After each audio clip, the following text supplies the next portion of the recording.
We're going on a little book shopping day, and these are my favorite because I feel like I can just chat for hours about books that I love and books that just like weren't for me. So make sure you're subscribed because there's new videos every single day for all of December. So I hope you guys enjoy. I really just need to start bringing like a sleeping bag and just like making my home in Barnes because I'm here so much. I feel like people are always asking like, why do you go to Barnes so much and whatever? And I'm like, you know what? Mind your business because I will never stop book shopping. Like book shopping just brings me so much joy. It makes me feel so calm and happy. And I love filling up little free libraries with books for people who've never like, I don't know, gotten the experience to have their own book. I also love just like the feeling of being in a bookstore. It's so cozy and the smell of books and touching all the books and just everything. It just puts me in such like a good mood. So this Barnes I'm going into actually has some of the best books that I think I've ever seen in any Barnes. Every Barnes is different. My Barnes in my hometown it's not cutting it. It's got a lot of like books that I feel like are super hyped, but like I've already read them because obviously they're hyped and they're older. This Barnes, I swear they bring books that I've like never heard of before, and that's what I want in a bookstore. Like when I can actually browse and find books that I haven't heard of before and aren't just on like the top 10 Amazon bestseller list or Goodreads bestseller list, then I'm down for that bookstore. So we're gonna go in here and see what we can find.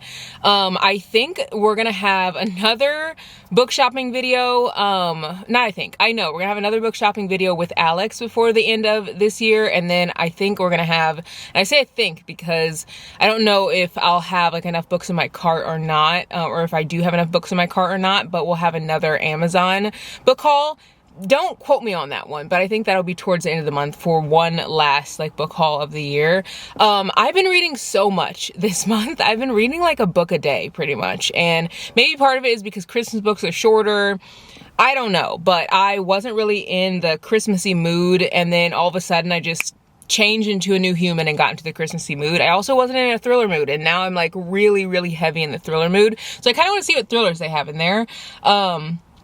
I don't know. We'll see if I get back into like another mood. Obviously Christmas is ending. I do think that I'm kind of getting out of the Christmassy mood just because I have already read so many Christmas books. So anyway, let's go into Barnes & Noble and see what's in here and see what we can find. The first thing I had to do was get a basket, whether I end up getting anything or not. I always like to have one, but I wanted to stop over at this little book section first because one of my friends loves Mariana Zapata, and she said the first book that you should read by this author is Colty. And then one of my other friends who loves Mariana Zapata said that this is the first book you should read. So I don't actually really know which one I should read by this author, but I do feel like this one's a little bit shorter than most. Okay, also can we talk about like how this cover honestly gives me the heebie-jeebies. I don't know what it is. It just, maybe it's like the eyes, they just look so piercing. A little creepy to me. They also have, I love this bookstore for this reason, because they have a ton of like book tables like this that are separated with like newer releases. This is a thriller I haven't heard of, but I saw it and just kind of like peeked into it. It's called Red River 7. On the back it says, a man awakes on a boat at sea with no memory of who or where he is. He's not alone. There are 6 others, each with a unique set of skills. None of them can remember their names. Each of them possesses a gun. When a message appears on the onboard computer proceeding to point A, the group agrees to work together to survive whatever is coming. But as the boat moves through the mist-shrouded waters, divisions begin to form. Who is directing them and to what purpose? Why can't they remember anything? And what are the screams they can hear beyond the mist? This looks so creepy, but also like really good. I feel like this used to be the section I would hang out in the most before I like really got into romances, and I think the reason for that is genuinely because I felt like if I was reading fiction that I was like adulting, I was like reading what I needed to read. Like being an English major in college, I think just made me have this like weird idea of like what a reader should be, and I always felt like I needed to be reading like Sylvia Plath and like all the classics and stuff to be a reader. And now I'm just like, give me a graphic novel, give me a freaking children's book. Like I literally don't care. I will read whatever because reading is reading. I will say that I still do like coming in this section because I found some of my favorite authors in here, like Taylor Jenkins Reid. She writes fiction, pretty much only fiction. I think she has like one romance book that's actually in the romance section, but everything everything else is pretty much here. Black Girls Must Die Exhausted, that whole series is in the fiction section. I feel like I find a lot of books that share more like about life and grief or navigating friendships and things like that outside of the romance space, because that doesn't really fall under romance. So there are still some good books here, but sometimes I forget about it because I'm just like, give me the romance. Like, I don't want anything too wordy. I don't want anything too brainy. Like, I don't want to read, what's it called, Circe or Babel. I don't want anything that's going to make me think. Literally, I want my brain to be straight fluff. This world is hard enough as it is. And yeah, so I don't really like look in here very often, but sometimes I'll take like a quick peek just to see what they have. Oh my gosh, literally, as I'm saying this, I see Anxious People, which was on my 23 worst books of the year, I think. Or maybe I didn't put it there, I can't remember, but either way, it was a book that I did not really enjoy. But so many of you guys have said I should read this book and it was a really good movie. I just cannot get myself to read it, and I think it's because this book was so quirky and weird. I'm just like, I feel like I won't like this. So someone comment below if this is actually like a good book. Maybe I'll watch the movie first to get me excited about the book. I don't know. I don't usually do that, but I just can't find myself. I can't feel like well, I literally can't talk. I feel like I will not actually read this unless I like get some like big inspiration or motivation. One book I actually read in college that I really enjoyed was The Brief and Wondrous Life of Oscar Wilde by Junot Diaz. This was a book that was highly recommended by so many people, and I was like, okay, well, I'm not really excited to read it because like all of my other books that we had read in our classes weren't fun. This one was like actually enjoyable, fun, learned a lot. There's a lot to talk about. I feel like it told me a lot about just like culture, and there were a lot of themes that were like easy to discuss while still actually enjoying the book. It didn't feel like a too brainy or heavy book. So if you want to look like you're smart and you want to read like in a book that like some people probably read like in college or university or whatever, I feel like this is a good one. I'm trying to think if there's anything else on this table. The Secret History is a book that I feel like so many people have talked about, and I will not open up this book. I literally don't care how many people tell me to open it up, and I think it's because the words are so tiny. These books just like give me nostalgia back to college, and I don't want to go. I just don't want to go back there. If you guys are not following Joyce's channel, Joyce Wesley, I think that's her last name, you guys should definitely go like check out her channel. She raves so much about this book, and I actually own this already, but I have not read it, and now it's a TV show that's on Apple TV, and apparently it was like so good. So I'm gonna bump this on my TBR up because we have such like similar taste in books, and I feel like if she liked it, then I'll definitely like it. But I am a little nervous, so I mean, maybe it's because it's so thick and maybe it feels like an adulty book. I don't know.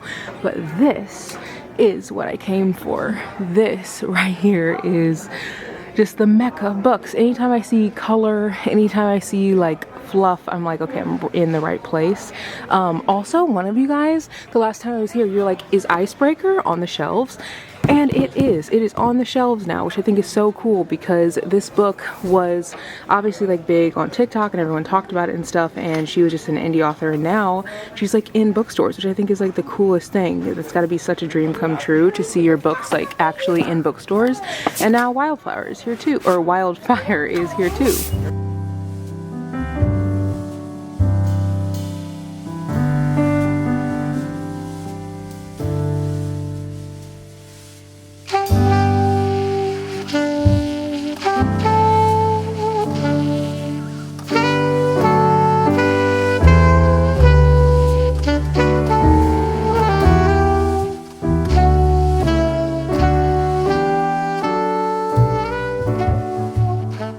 I think this is genuinely the first time I've seen this entire series in a bookstore. This is the Bromance Book Club, but then the rest of the series, isn't it romantic, undercover bromance, and crazy stupid bromance are also are here. This is what I mean about this bookstore being like so good, because they have literally the whole series here, and I haven't seen this anywhere else. This book was literally just released, and I haven't seen it literally anywhere, and it's called And They Lived Happily Ever After by Therese Bear.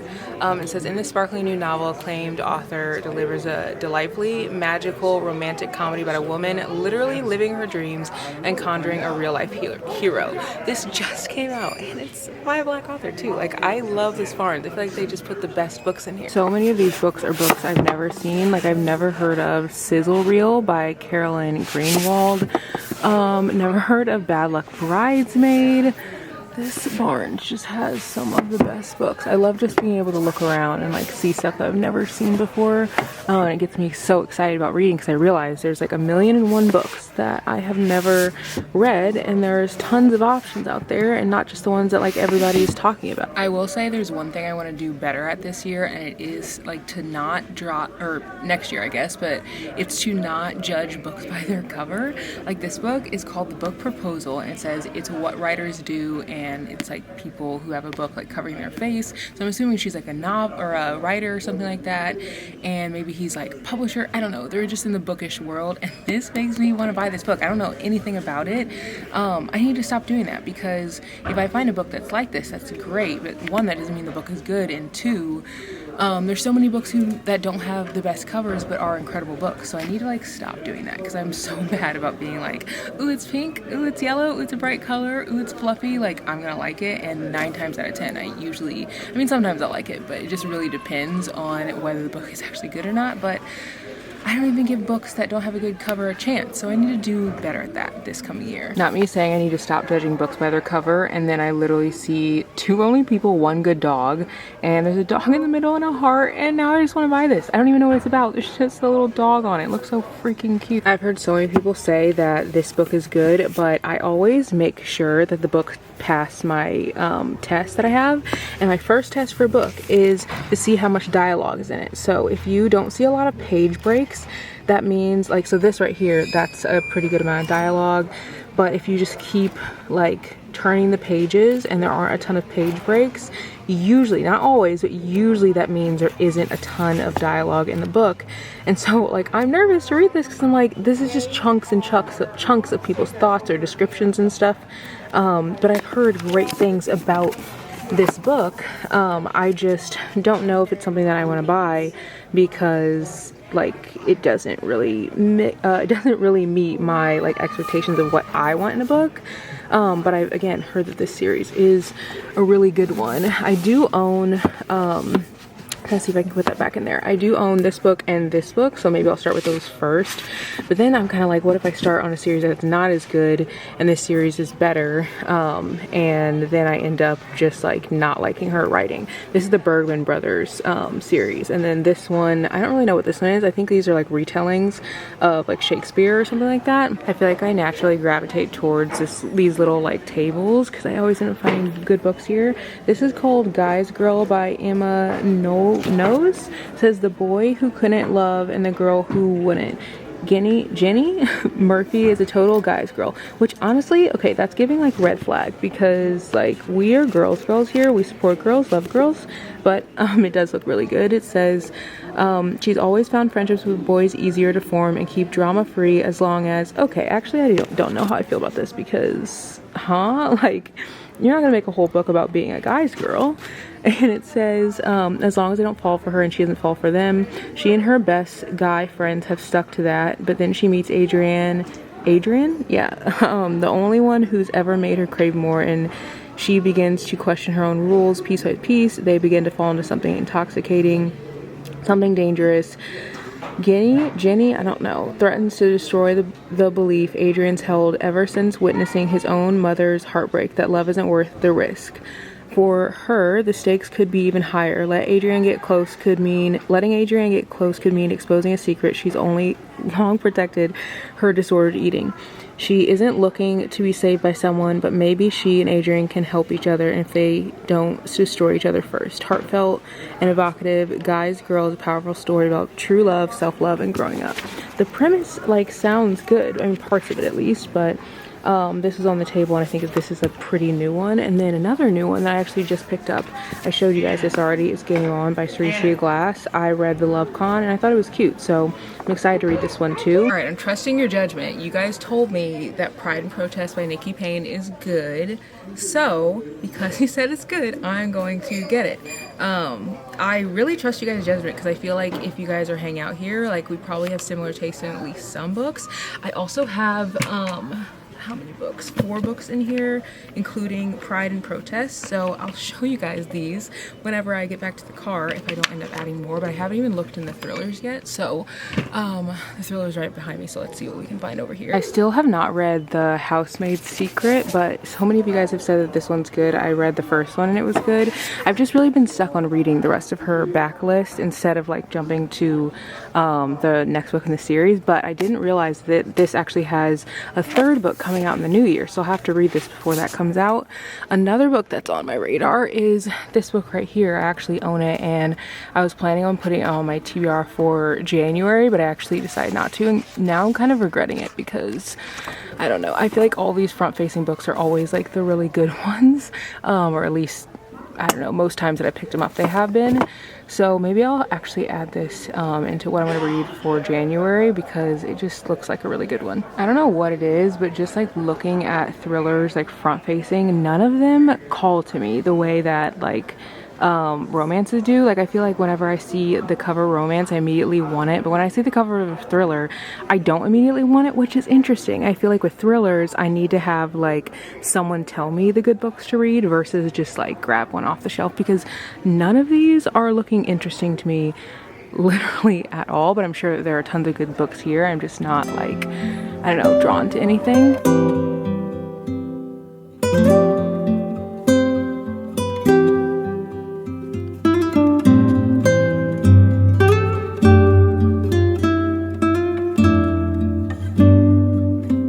So funny to me seeing Chicken Soup for the Soul on shelves still. I remember reading this as a kid and I ate it up. I read every Chicken Soup for the Soul, preteen, teen, adult, just like literally all of them. I literally live by these, like they were my Bible. It was so funny. Guys, Frida McFadden has her own section. This is so funny. Also, what I think is funny is this is actually a new cover. Like the words are actually a lot smaller than the original cover, which I never would have guessed if I didn't have the original book. I literally just let one of my friends borrow it yesterday, so I just was looking at it.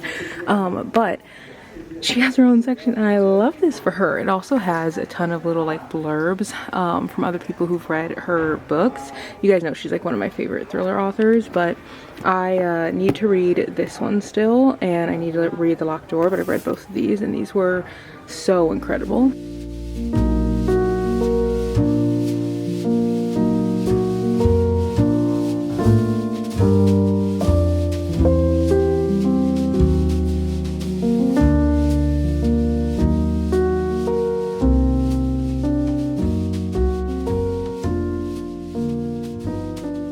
Bookstore and they just released the cover of the new book in the Magnolia Park series for Into the Dark, and I don't like it. I feel like I have loved all the other original covers, and this cover I just don't like it. I think because like Magnolia Parks is obviously like black and this cover looks very like ambiguous. Like I just am like, I wish that they showed like her curls more, because like her sister has like very, very thick curls, and I think that they've also mentioned that Magnolia Parks does. Also, I feel like it gives Never vibes. Like it reminds me so much of Never, and like that's a whole other series. So I wish she had kept a little bit closer to the original series, but nonetheless I'm so excited that she released how the cover looks, and I'm gonna buy it. Like I'm gonna buy it, eat it up, and I do really like that she kept with the original cover. She also mentioned that she's going to release in perpetuity, like literally forever, both covers, so you can get the whole series in the old covers and the whole series in the new covers too.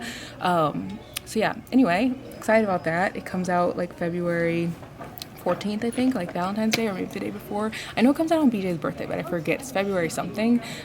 You guys know I'm definitely gonna buy it. I have a big pile of books that I'm gonna open with you guys. But as I was walking, it's like kind of starting to mist a little bit outside, and it's so funny because while I was walking, there was a car that was like driving so fast, and they looked like they weren't gonna stop as I was crossing the street to get to my car from like inside of Barnes.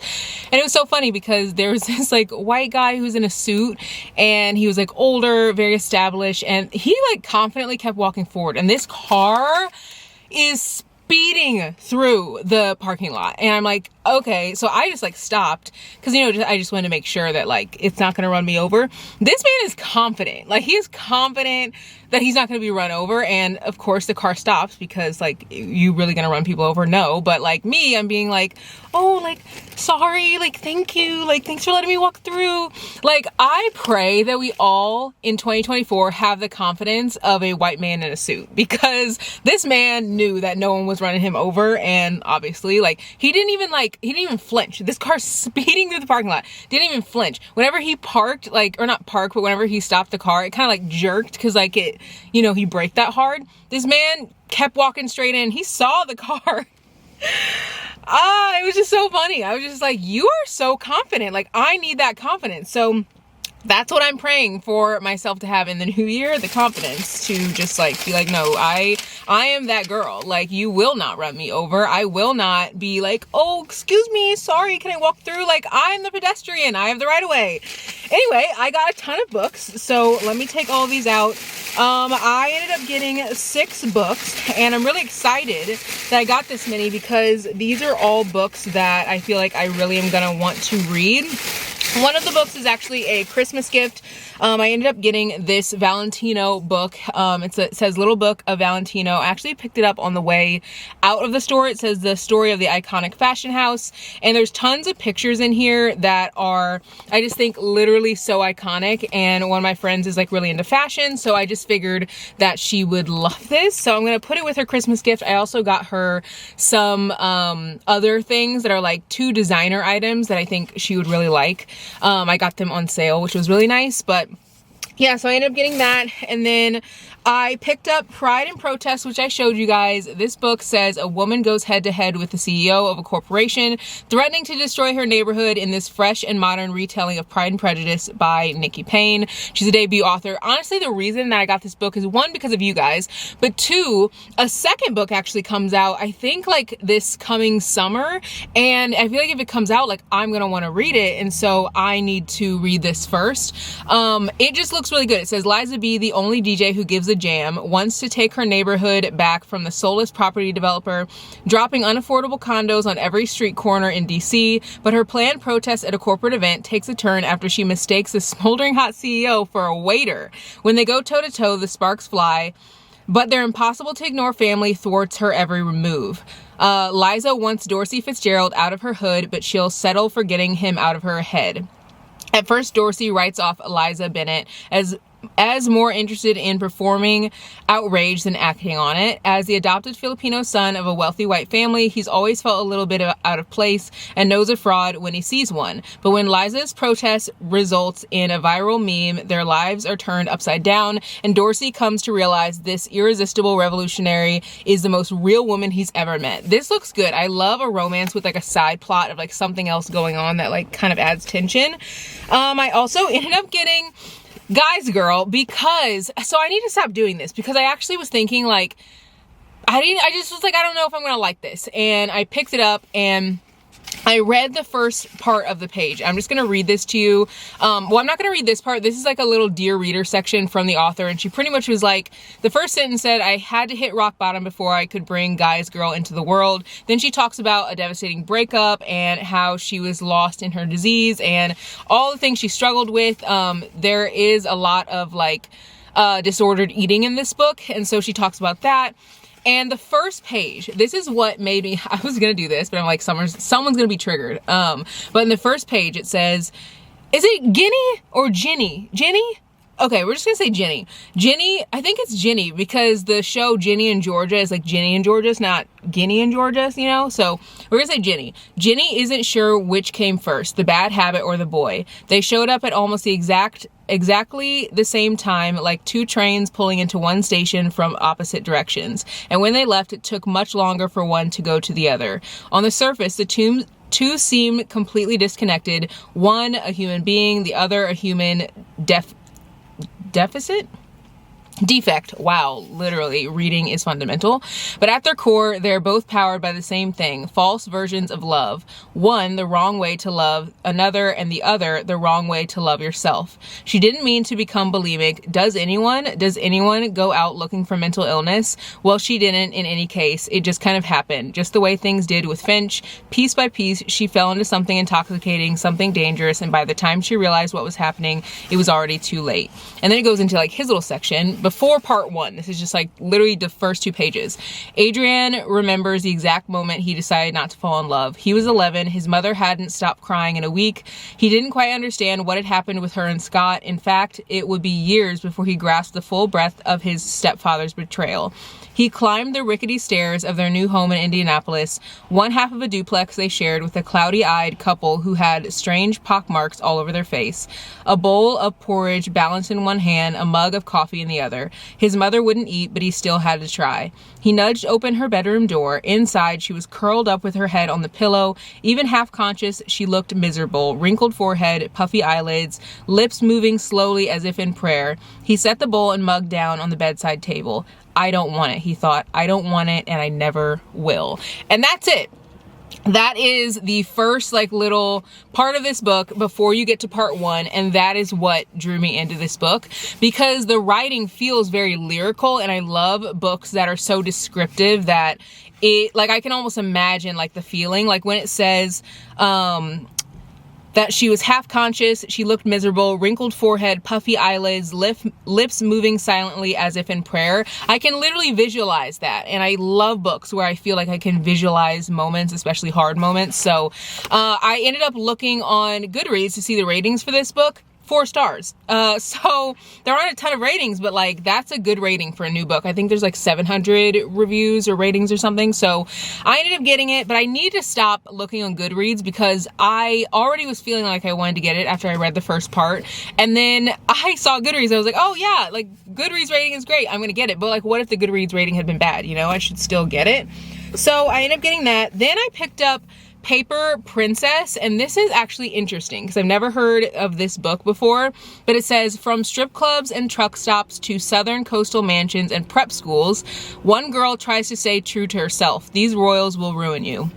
Ella Harper is a survivor, a pragmatic optimist. She spent her whole life moving from town to town with her flighty mother, struggling to make ends meet and believing that someday she'll climb out of the gutter. After her mother's death, Ella is truly alone. That is until Callum Royal appears, plucking Ella out of poverty and tossing her into his posh mansion among his 5 sons who all hate her. Each royal is more magnetic than the last, but none is as captivating as Reed Royal, who's determined to send her back to the slums where she came from. Reed doesn't want her. He says she doesn't belong with the royals. He might be right. Wealth, excess, deception, it's like nothing Ella has ever experienced, and if she's going to survive her time in the royal palace, she'll need to learn to issue her own royal decrees. This just looks good. It looks good. I had never heard of it, and there's a whole series, and I think that this was actually released in 2016, and then they re-released it with new covers, which I love that they're doing that now. So we'll see if I like that one. Then I picked up Binding 13 by Chloe Walsh. I actually already own this book, but I own it in the old cover, which I think the reason I've been so like daunted by that book is because, one, it is super thick and the words are so freaking small. Also, the book is really like, it's not bendable. It's not very easy to read. So I thought about reading it on my Kindle or like tandem reading, but sometimes I'm just in the mood for a physical book, and sometimes I'm in a mood for my Kindle. And so I wanted to get Binding 13 in the new cover because look how floppy this is. It is the floppiest floppy book ever. Also, the pages, and I'm really weird about words and pages, but the pages are super thin. I don't know if you guys can even tell, but like they are super, super thin, whereas the other pages weren't quite as thin. So that makes it so the book is actually a little bit less thick whenever you make really thin pages. And the book, I think, is a little bit taller, just a tad. And so this book does not feel nearly as thick. I think the pages on this are well, actually, it's still pretty long. The pages are 600, but I've read 600-page books before, you know? So this just feels a little bit less daunting because it's like bendable and movable. The other one was very rigid. So I'm excited to jump into this one. And then the last book that I got is one that's kind of out of the realm of the other books, and it's called The Naturals. I've heard so many people talk about this series. Oh, before I even go on, this book actually looks like really good. The reason I got it is because so many people have talked about it. And it says, he wants to save her. She wants to hide. She's damaged. He's determined. Fate brought them together. Love binds them. So, well, you know, it's just, we'll leave it at that. It's like one of those soulmate type books, I think. It came out in, I want to say 2018, I think, if I'm looking at the publication date correctly. So yeah, then I got the naturals, and this says cold cases are about to get hot. It's about a girl who has like superpowers, and well, not superpowers, I guess it is superpowers. She has like superpowers, and then other people have these superpowers, and I guess the government, I think, wants to use them to solve cases. And there's a whole series, and I actually went in to get this series because I bought the Inheritance games, but I'm actually a little nervous to start that, and I don't know why. I think maybe because I haven't heard as much about the Inheritance games, even though I know that that's like the OG book by this author. So I think I'm gonna read this series first, or at least this book first, and see how I like her writing. And this was in the young adult section. So yeah, really excited for this one. And that is all the books that I got. I will be going book shopping again very soon. So make sure you guys are watching out for the videos, because there's new videos every single day. And I'll see you guys in the next one. Bye, guys.